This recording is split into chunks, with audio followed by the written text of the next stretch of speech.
Dans notre société, gouvernée par la peur, une peur qui passe à l'intérieur de nous, chacun d'entre nous est victime, coupable, innocent.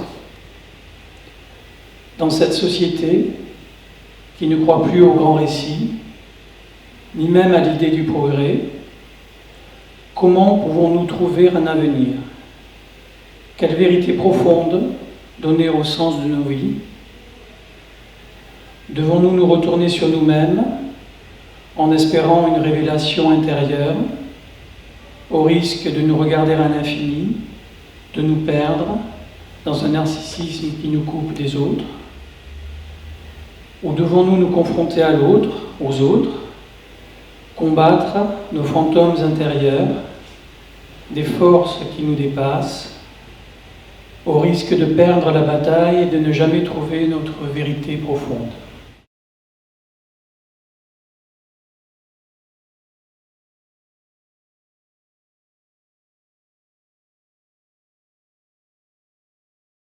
Rétine est un film de cinéma, comme un portrait intime de notre société, dans laquelle le narcissisme grandit considérablement, engendrant en présent une réduction à l'extrême des champs idéologiques, en ce que le narcisse est incapable de comprendre l'autre, son symptôme est le terreau fertile pour que s'épanouissent deux idéologies et aucune autre, un libéralisme matérialiste, avec pour horizon l'anomie du moi, chacun vivant de fausses vérités privatisées, un nationalisme régressif, avec pour obsession la préférence du moi, chacun faisant nation en son fort intérieur.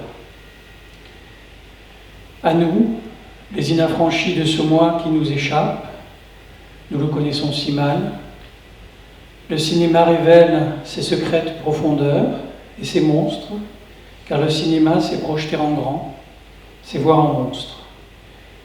Rétine anime ces monstres du vivant, du plus réel, celui de nos organes, au plus abstrait, celui de nos fantômes, et absolu, celui de nos amours.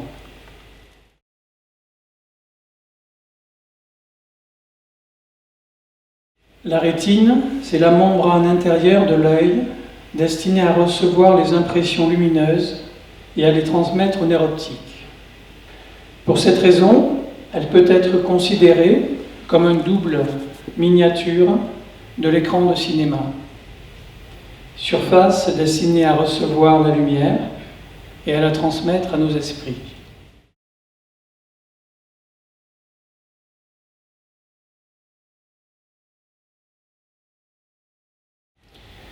Si ce film a pour titre le nom de cet organe, fenêtre de l'âme, celui par lequel le plus souvent se produit le premier contact entre deux personnes, c'est qu'il se déroule en partie à l'intérieur des rétines des personnages, comme si cet organe participait à sa manière, un peu plus que nous pourrions le croire, au mystère d'une rencontre, peut-être aussi d'une histoire d'amour, et pourquoi pas du sens de nos vies mêmes. Dans ce film, les rétines apparaissent à l'écran en prise de vue réelle.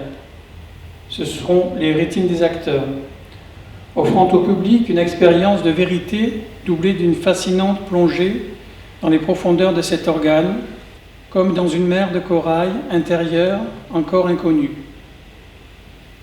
Cet organe fragile et intime accompagne la fragilité des personnages. Des liens rétiniens se créent et évoluent entre les trois personnages principaux, Lillian, Clé et Henriette, au fil du récit. Les crises rétiniennes, inexpliquées, de Lillian font ressurgir le souvenir enfoui de la mort de sa mère, à laquelle il a assisté enfant et qui le hante. Les réseaux et connexions complexes des vaisseaux sanguins et du nerf optique sont aussi mis en parallèle, sont rapprochés avec ceux des serveurs du moteur de recherche Loïs, pour lequel travaille l'un des trois personnages qui se prénomme Henriette. dont le récit évoque la dimension magique, surréelle, irrationnelle que l'on prête à l'organe, comme par exemple la dimension sacrée des reliques, le cœur de Saint-Louis, le cœur et l'estomac de Napoléon ou le cerveau d'Einstein.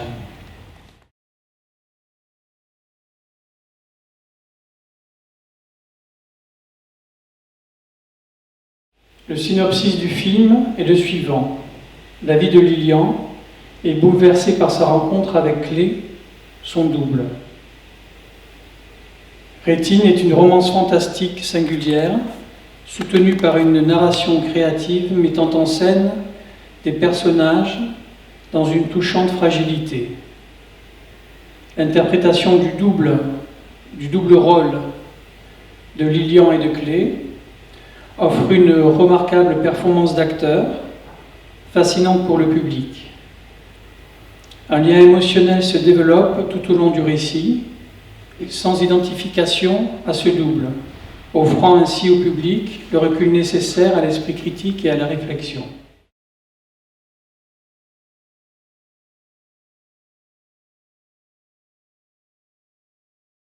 La rencontre avec un autre moi-même, capable de me comprendre, me faire prendre conscience de mes faiblesses, mes peurs profondes, et m'aider à les vaincre, à devenir meilleur, voici une rencontre qui peut changer ma vie. Un personnage qui rencontre un autre lui-même, cela promet un récit étrange, surréel et intrigant. Jusqu'où peut aller la relation entre ces personnages et son double, et si cette relation existait dans le monde matériel, mais aussi dans le monde immatériel, celui des rêves. Le genre de ce film mêle la romance et le fantastique. Il s'inscrit dans un certain cinéma français dès ses origines qui entremêle le rêve et la réalité, comme les films de Georges Méliès ou d'Alinsky. Le thème du double est présent de longue date dans l'histoire du cinéma, au travers de genres aussi divers que aventure, comédie dramatique, drame, épouvante, horreur, fantastique, film noir, romance, science-fiction, thriller. Plus rarement sont les films dans lesquels le même acteur joue les deux personnages. Et récemment, il y a le film Eternal Daughter de Joanna Hogg. Développer une relation réelle et forte entre Lilian et Clé, son double, tout en maintenant le trouble lié à l'irréalité de cette situation. Garder le public dans une tension active avec le personnage. Éviter la lourdeur inhérente de la thématique centrale du narcissisme, en maintenant la féerie du conte, le charme de la romance, avec un certain humour, ce sont autant d'ambitions pour ce film.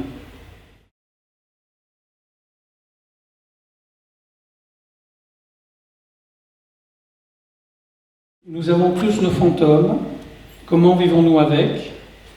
Et le désir de rencontrer quelqu'un qui saura nous comprendre et nous aider à les vaincre pour devenir meilleurs.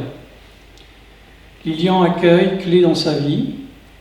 Clé, lui, s'amuse à jouer à être Lilian, forçant Lilian à se dévoiler et à se confronter à ses fantômes. Clé, dans un abandon narcissique, s'amuse à explorer l'intimité de Lilian, mais il va réaliser qu'il partage avec lui plus que les choses matérielles. Il partage aussi les rêves et ses fantômes. Clé se trouve prisonnier de ce labyrinthe de miroirs lorsqu'il tombe amoureux de Henriette. Il va alors se confronter à ce qu'il déteste le plus, la trahison, le mensonge. Sa propre trahison, ses propres mensonges. La fin du récit prend la forme d'une réconciliation, faisant du trio Henriette, Lilian et Clé une sorte de clan uni par cette aventure hors du commun, rappelant ici les clans constitutifs de la société écossaise dans laquelle se déroule ce récit.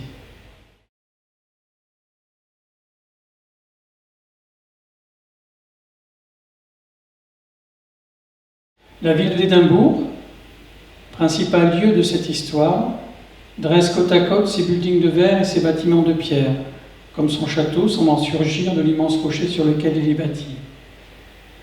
Cette architecture n'est pas uniforme, ni tout à fait moderne, ni tout à fait ancienne, et pourtant, il existe comme un dialogue harmonieux et qui nous raconte sa propre histoire, sa propre quête d'elle-même.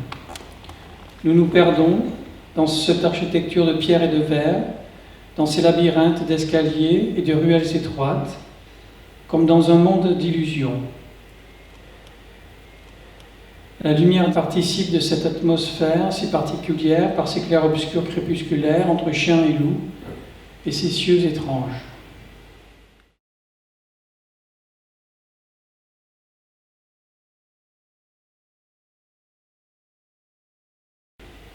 Les personnages principaux sont dépassés par leurs conflits intérieurs. Ils subissent chacun à leur façon des forces souterraines qui ressurgissent brusquement, comme par exemple les crises rétiniennes de Lilian.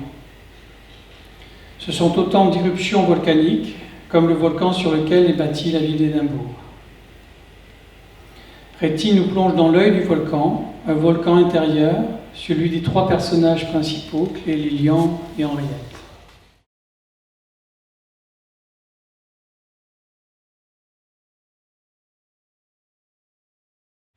Des liens immatériels entre les protagonistes tissent un tartan de fils invisibles. Par exemple, les rêves qu'ils partagent ou le passé qui les hante. La langue française est un des fils de ce tartan. Henriette, Lilian et Clé partagent l'amour de la langue française, héritage de leur histoire familiale. Henriette parle un français à la sauce louisiane. Lilian parle la langue verte, transmise par son père. Et Clé est parfaitement bilingue, anglais et français. Ils ne se comprennent pas toujours, leur façon de voir le monde diffère, comme leur pratique du français. Mais ces moments de francophonie les unissent dans une étrange familiarité, non comme quelque chose d'immuable, de toujours écrit, mais qui continue d'aller, qui laisse les bons temps rouler. Clé va progressivement parler comme Lilian la langue verte, jusqu'à ne plus se reconnaître. La langue verte, c'est la langue des films français comme les Tontons Flingueurs. C'est une langue qui utilise beaucoup des images. Donc c'est un français très particulier. Alors voici un extrait d'un dialogue qui mélange l'anglais et le français, donc différents français, le français de Louisiane, celui d'Henriette, et la langue verte que pratique Lilian. Alors pour vous aider à imaginer, cette scène se déroule donc dans un restaurant. Et nous avons donc les deux personnages assis à une table, et Henriette est toujours occupée par son téléphone, elle est plus attentive à son téléphone portable qu'à ce que essaie de lui dire Lilian. Elle n'a pas l'air très dégourdie, la bougresse. Non, elle n'a pas l'air bien éclairée, la pin-up. Mais bon, c'est pour tout le monde pareil. Il faut du taf. Avec ces putains de factures à payer, ils ont encore augmenté. For mom, too. It's the same. It's not easy to find hands. Serious people, not drunks, you know. Even if she pays well. She has to try 4 or 5 before finding the right person who's compatible with her to do the job. With welcoming customers, cooking, gift shops, working in the fields, if a worker comes with an open mind and a will to put his heart into his work, he can leave with a fuck ton of dough. Work on the plantation, bed and breakfast, gardening. People pay a lot for these skills today. Something, if you are not done for it, better not to insist. Some asked him for Bibles. So I posted on social media, and a lot of people brought them to the plantation. And you know what? Some of them use them to roll cigarettes. You know what these sort of people are like. It makes me angry. First, that people do this to the Bible, and also it's abusing the kindness of people who have done something for them. And mom, too. People don't think about themselves. And it was your father who chose a restaurant? Yes, mon patouze. Il avait dans l'idée que je mange et que je mange à m'en faire exploser la chaudière. Pour le gingembre aussi, il insistait. Quoi, c'est ça, le gin-gin? The wine, red wine. He was insisting. He couldn't drop it. And not just a little. At the end, he's ordering a boutanche. Pardon? Une boutanche, it means a great bottle of wine. You remember the name? Château Grand Cru, Henri IV. Only for me. Himself, he couldn't. A prescription of the two bib or whatever. Il pouvait pas forcer sur le biberon. $138. $138. He had time to make up for. He believed that. For sure. Oui, c'est sûrement ça. You see, Lois answers to everything. We help anyone, anytime, anywhere. Sont vraiment sincères avec leur censorship story. Yes, sûrement. Il y a un truc qui n'est pas comprenable. Ils disent n'importe quoi. Après, ils reprochent à nous autres quand ils tombent dessus et que ça les choque. But to say that it's censorship? Real idiots. And people have the right to say what you don't like said. Oui, for sure. Là-dessus, tu sais, le Pékin moyen, il a du mal à saisir la coupure. You know, people don't understand this kind of stuff. People talk without knowing, child. Do we ever think about what our lives would be like without Lois or any other search engine? Fake you. It's a bit We like get just over 2 million searches per second. good perf. Yeah. Oh, fuck. I don't have long. A colleague that it's this morning he asked me to replace him this weekend for job interviews. Yes, Chuck. I forgot to tell you I won't be available this weekend. Just a couple of things to sort out. Yeah, who knows what with his children, you know. That suited him. Very kind of you. You know, if I can help. Something strange happened. A few days ago, I was taking pictures by night in the street and... Work nights too? Aren't you overdoing it? Oh, lâchez la patate. Laisse les bons temps rouler. Yes, for sure. You know, these days, I don't like so much to stay home. Les pinceaux dans les charentaises. You have to be careful not to overdo it, child. I was like you when my father died. It takes time. And I'm telling you this, but you see, Shah, I agreed to work this weekend. Do you think they have la sauce Louisiane dans ce restaurant? C'est quoi cette mayonnaise? La sauce Louisiane? It's not mayonnaise. It's so good with everything. You not know it? You must try it. It's so good. Oui, sûrement. You don't blame me for this weekend, Shah. For this weekend, it's not a big deal, ma chérie. After, I'm off to the Shetlands. So we'll only see each other next weekend. The weekend after, instead. Le weekend d'après. Do you really need to be gone that many days, Shah? What's this strange thing you wanted to talk to me about? My last exam with the ophthalmologist for the eyes. Le toubib didn't see anything special. C'est rassurant. Well, what's the strange thing then? The pains are stronger and stronger. I find it strange. That everything's going well? Yes. Maybe you should go to another ophthalmologist. How long have you been feeling this pain? Since a few months. When I was in Paris... Je tenais quand même à remercier les personnes qui ont fait les voix off. Donc c'est Kim McCarron et Francis Renaud. Et pour la traduction, pour le langage en louisianais, c'est Chloé Favra.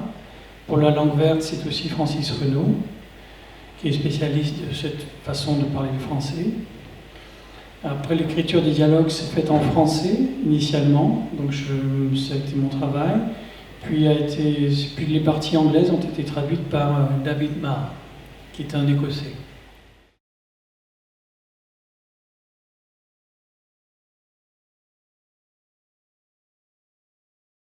À première vue, Lilian est un personnage qui n'est pas sympathique, solitaire, il se confie peu ou pas, il est narcissique, il est indifférent aux souffrances des autres, ce qui le rend déplaisant, créant une distance avec le public. Mais il est profondément fragile, ce qui le rend troublant, fascinant et stimulant et complexe. La fascination grandit quand Lilian rencontre Clé, son double. Que va-t-il se passer ? Au début du récit, le public ignore si Clé est un personnage réel ou s'il est une hallucination de Lilian. Lilian doit vaincre ses fantômes. Il se sent responsable de la mort de sa mère et de sa relation conflictuelle avec son père. Cette souffrance le hante depuis son enfance.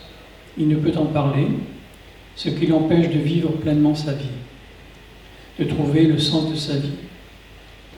Il est confronté au choix moral de continuer à mener une vie matérialiste ou se confronter à ses propres fantômes. Il désire rencontrer quelqu'un qui saura le comprendre. Photographe parisien, évoluant dans un monde dur, un panier de crabes, Lilian vient vivre à Édimbourg. Il éprouve le besoin de revenir en Écosse, sur les lieux de la tournée du cirque familial où sa mère est morte, pour vaincre ses fantômes. À Édimbourg, au club de poésie de l'Institut français, Lilian rencontre Henriette. Leur relation est superficielle, elle ne le satisfait pas, mais il n'en a pas conscience au début du récit. Son narcissisme l'isole de la société, l'empêche de comprendre les autres et lui-même. Il ne trouve pas de sens à sa vie jusqu'au jour où il rencontre Clé, son double. Cette rencontre lui paraît être un signe du destin, ou peut-être de son père envoyé de l'au-delà. Lilian propose à Clé de jouer à être Lilian. C'est ce qu'ils appellent un jeu de double. Lorsqu'il découvre que Clé partage ses rêves et ses fantômes, cela bouleverse Lilian. Lilian est le personnage central du récit. Un personnage fascinant n'est pas forcément une belle personne. Certains personnages centraux, les plus puissants, ne sont pas sympathiques. Pourtant, ils fascinent, secouant la morale du public. Ce qui est important, c'est que le public comprenne le personnage, mais pas nécessairement qu'il aime tout ce qu'il fait. Le public comprend que Lilian a un secret lié à la mort de sa mère et son conflit avec son père qui le hante. Il cherche à en parler à Henriette, mais elle est incapable de le comprendre. Le public éprouve de l'empathie pour Lilian et a envie qu'il réussisse à vaincre le fantôme de son enfance, bien qu'il n'éprouve pas de sympathie pour lui. Durant son enfance, dans le cirque familial, Lilian ne rêvait que d'une chose, être acrobate comme sa mère. Mais après la mort de sa mère, son père qui dirigeait le cirque ne l'a jamais autorisé à devenir acrobate. Lilian ne s'est senti ni compris ni aimé par son père. Le traumatisme de l'accident de sa mère, il avait 11 ans, et dont il se sent coupable, a provoqué chez lui une phobie des regards. Regard médusé des membres du cirque et de son père qui le hante. Cette phobie l'a poursuivi durant son enfance et c'est à travers la pratique de la photographie et du portrait en particulier que Lilian arrive à la vaincre, ou du moins à la dompter presque.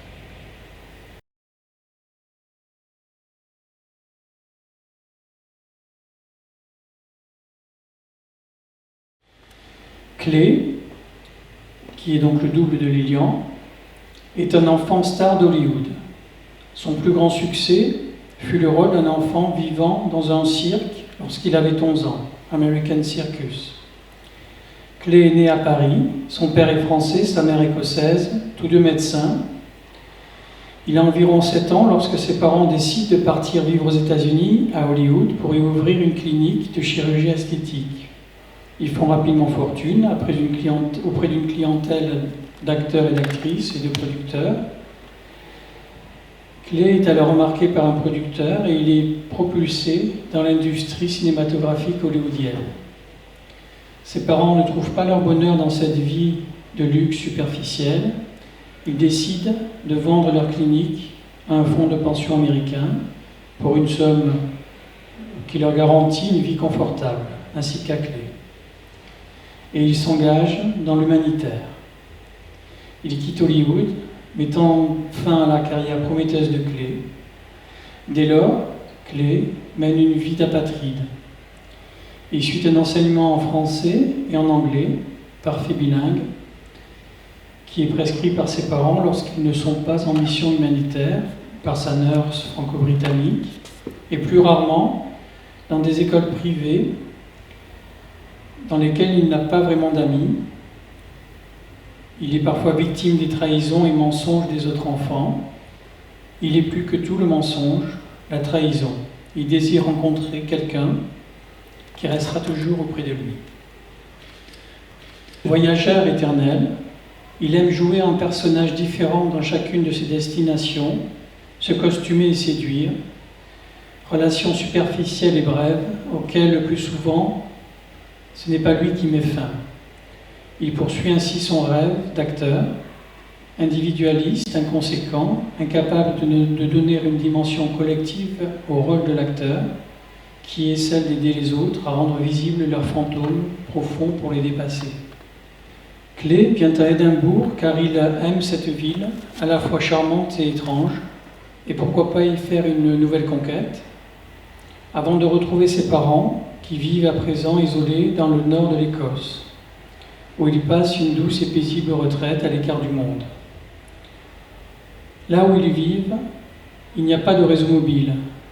Ses parents se méfient des pouvoirs d'investigation des réseaux sociaux et des téléphones portables, héritage de leur passé d'humanitaire. Ils lui ont transmis dès son enfance cette peur.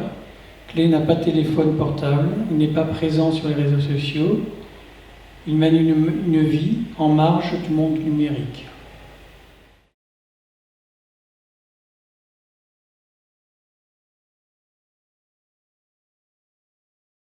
Henriette, tout le monde aime Henriette, serviable, manager, régulateur au service du moteur recherche Loïs, qu'elle idéalise, sacralise, Loïs égale Dieu. Henriette visionne des contenus en ligne offensants qu'elle supprime suivant les suggestions de Loïs. Elle ne s'interroge pas sur les conséquences de son travail de censeur numérique, bien qu'elle soit confrontée à cette question en faisant passer des entretiens d'embauche. Elle a accepté ce poste de régulateur manager car elle lui permet un éloignement salutaire avec sa famille américaine de Louisiane. Henriette est partagée entre son affection pour ses proches, sa mère en particulier, sa Louisiane natale, ses valeurs conservatrices, être bienveillante avec ceux que l'on aime, rien ne compte plus au monde pour elle, et l'héritage, la mémoire de ses ancêtres esclavagistes qu'elle fuit.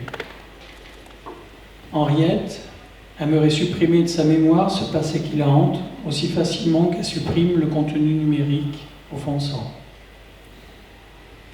Henriette aime être celle qui prend soin des autres.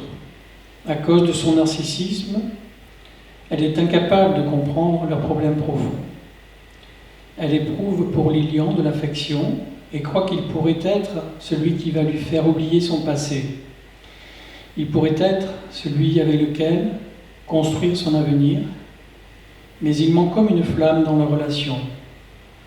Elle essaie de lui écrire une lettre d'amour sans y parvenir vraiment. Et son amour soudain et démesuré pour Clay, qu'elle croit être Lilian, puis la disparition tout aussi soudaine de Clay, bouleverse son existence, la replonge dans les fantômes du passé et réveille en elle le doute libérateur, doutant d'elle-même, de Loïs, révélant sa personnalité entière et sincère.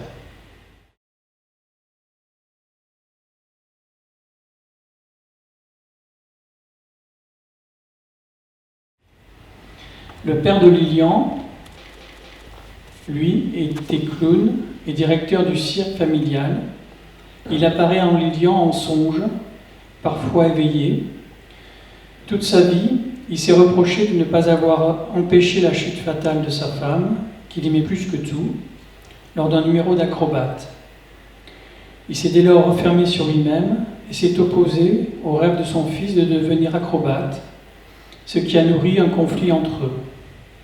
Dans les derniers jours de sa vie, il renoue avec son fils, peut-être c'est-il la mort prochaine.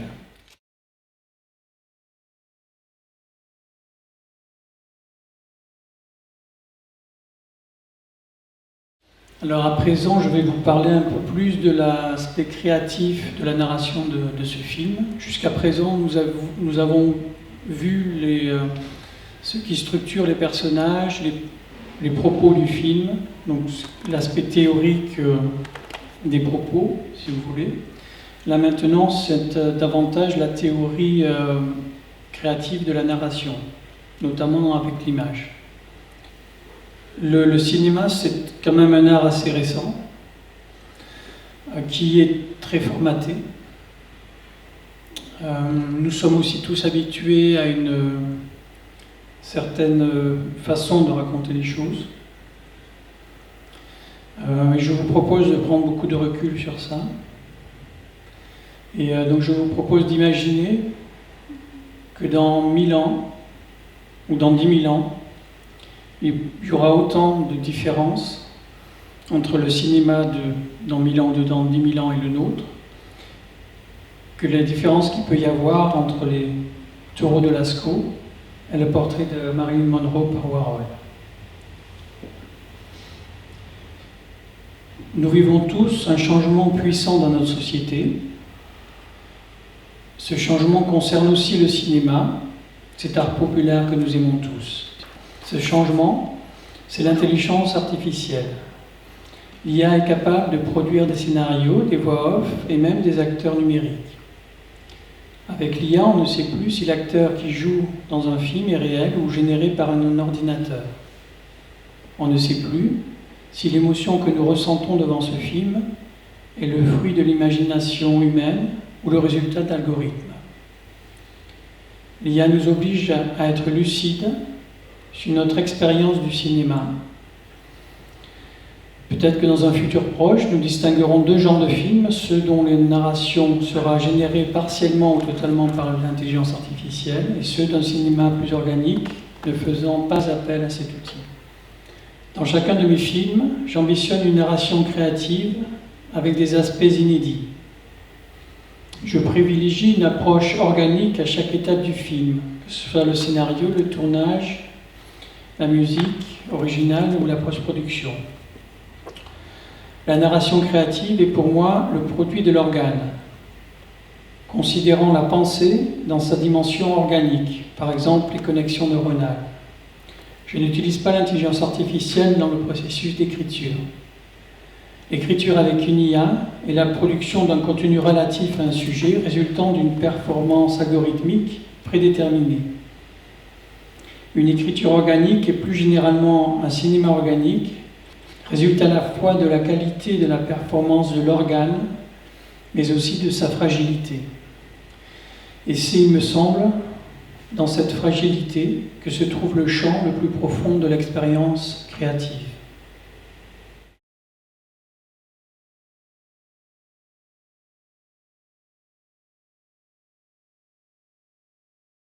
Donc je vous propose ici une définition de ce qu'est l'organic motion, au mouvement organique, qui consiste à créer pour chaque film un corps cinématographique spécifique, selon des lois organiques, permettant une relation directe avec le corps du spectateur, caractérisant des thèmes principaux du récit.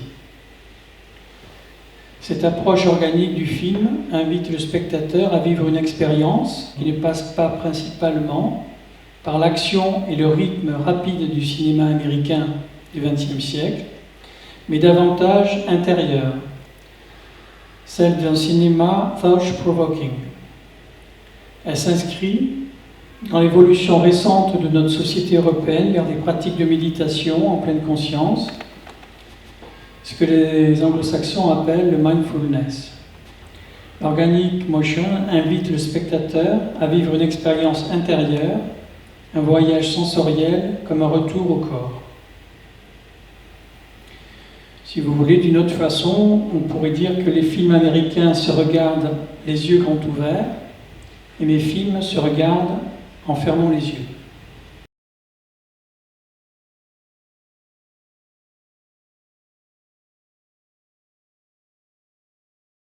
Je vous propose ici une petite illustration pour vous faire comprendre un peu plus ce dont il s'agit.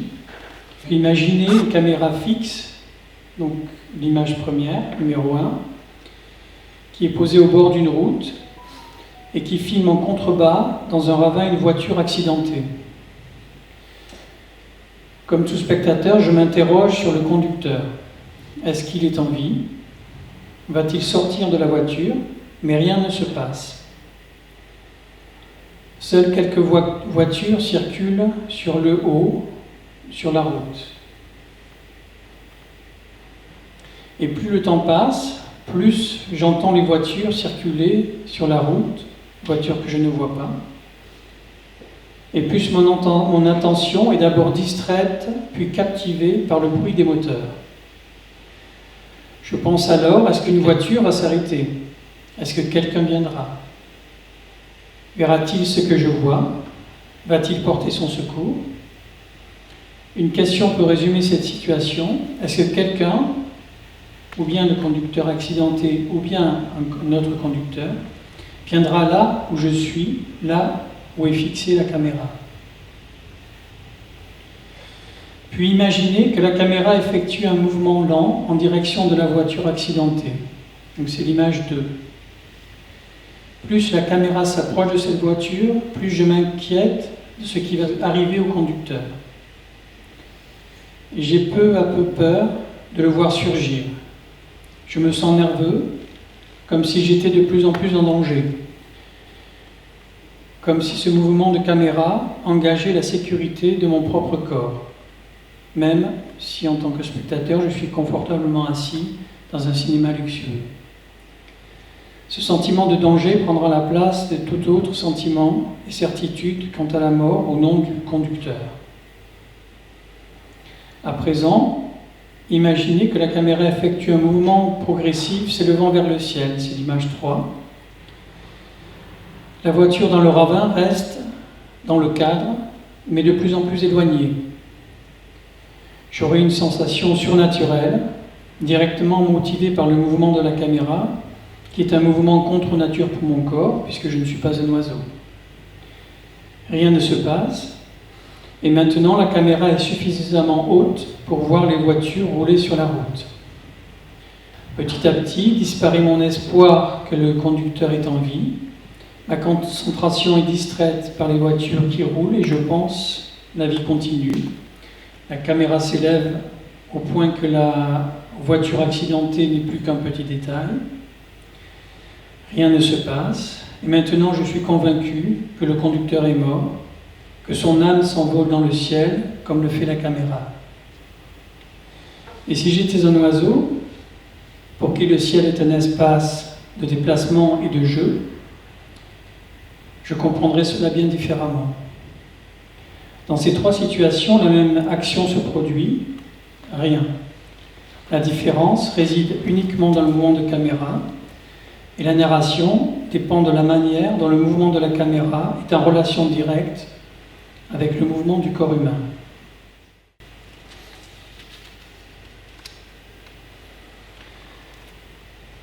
Dans mon dernier film Snow Globes, j'ai utilisé l'Organic Motion en post-production. Dans ce film qui nous parle d'un enfant dont le comportement est étudié par 3 femmes scientifiques, l'Organic Motion s'inspire du regard scientifique et de ses outils, comme le microscope. Cette approche m'a donné l'idée, une idée dont je suis le plus fier, c'est de faire une transition d'une séquence à une autre, comme si nous regardions l'image d'un film avec un microscope, en faisant un zoom jusqu'au pixel.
Rétine est un film animé d'un esprit singulier, s'agissant de filmer une rencontre absolument anormale, de la façon la plus normale possible.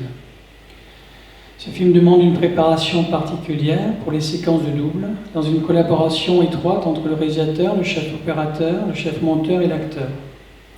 Le tournage de Rétine se déroule sur une période courte avec des moyens modestes, comme par exemple le film À bout de souffle de Jean-Luc Godard. Ce sont des conditions dans lesquelles j'ai produit mes 2 premiers longs métrages. J'ai appris à travailler ainsi, suivant le savoir-faire que m'a transmis le réalisateur français Jean-Pierre Mocky, avec qui j'ai eu de nombreuses discussions en préparation de mon premier long métrage, Abracadabra.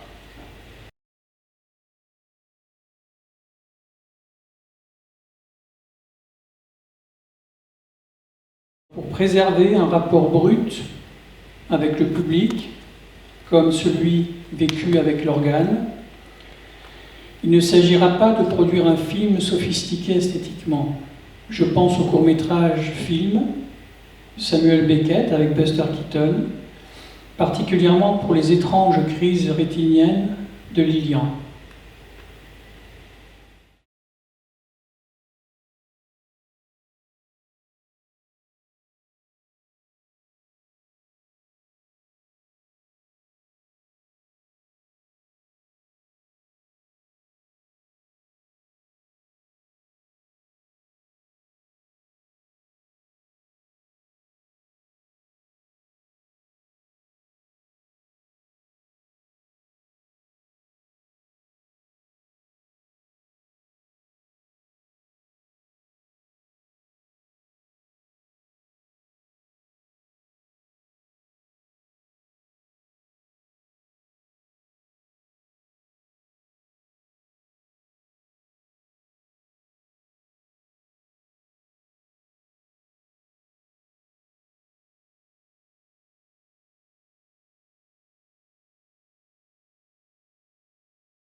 La nature organique d'un film est aussi celle du rêve. Un film en a la même fonction, il pacifie. En rapprochant 2 images, 2 mots, 2 personnages, 2 actions, 2 mouvements, 2 idées. Il n'existe qu'en ce rapprochement. Et peut-être n'est-il réellement et uniquement que dans l'esprit du spectateur, curieuse chose que la naissance d'un film. Rétine est un film singulier, animé par sa propre narration créative qui le constitue. Une narration qui est caractérisée par la rétine et par le narcissisme. Présente des scénarios, elle s'affirmera lors du tournage puis du montage à travers des choix singuliers et imprévus. Merci beaucoup.